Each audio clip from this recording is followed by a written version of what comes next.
చిన్న చిన్న విషయాలు అడుగుతున్నారు. ఏం అడుగుతున్నారు? సెంటరింగ్ ఒక దగ్గర మనం గుర్తపట్టాలంటే బయట రాష్ట్రాలకి వెళ్ళి కార్మికులను తీసుకొని వస్తున్నాం. మరి తీసుకొని వచ్చేటప్పటికే వాళ్ళకి ఈఎస్ఐ కార్డు కావాలి, దానికి గుర్తింపు కావాలి.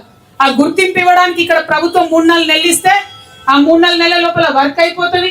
ఆ వర్క్ అయిపోయే పరిస్థితి లేదన్న చిన్న ప్రమాదం జరిగితే ఆ వర్కులు వచ్చే లాభం మాట దేవుడరు, మొత్తం పైసలు వాళ్ళకి అప్పైపు ఏ బీఆర్ఓ ఇస్తుంది వాళ్ళ పరిస్థితి ఉన్నది. మరి అట్లా చేయకుండా ఇమీడియట్ గా బయట నుంచి వచ్చేటటువంటి కార్మికులకు ఈఎస్ఐ కార్డు ఇవ్వాలని అంటున్నారు. ఎందుకోసం ఈఎస్ఐ కార్డు అడుగుతున్నారు? నిజంగా కూడా ఎల్లని జీవితాలు. ఈ పని తప్ప ఇంకో పని రాదు కాబట్టి, ఈ పనులనే ఉంటున్నాం, ఈ పని నేర్చినాం కాబట్టి ఇదే పట్టుకునే ఉన్నాం కానీ నిజానికి పెద్ద ప్రాఫిట్ అయితే వస్తలేదు. అయినా ఎందుకు చేసుకుంటూ ఇంకో 10 మందిని బతికిస్తున్నారు. మరి బతికించేటటువంటి సందర్భంలో మనకు వెళ్తలేదు, హాస్పిటల్కి పోవాలన్నా ఖర్చులు వెళ్తలేవు, కూలీలకు హాస్పిటల్ తీసుకుపోవాలన్నా వెళ్తలేదు, పెద్ద పెద్ద కార్పొరేట్ హాస్పిటల్ చూసే పరిస్థితి లేదు. కాబట్టి ఖచ్చితంగా ఈఎస్ఐ కార్డు ఉండాలి. మాకు ఈఎస్ఐ హాస్పిటల్లో వైద్యం ఉచితంగా జరగాలని చెప్పి అడుగుతున్నటువంటి డిమాండ్ ఉంది. అదేమి గొంతమ్మ కోరిక కాదు, అది మొదటి డిమాండ్ గా పెట్టిండ్రు.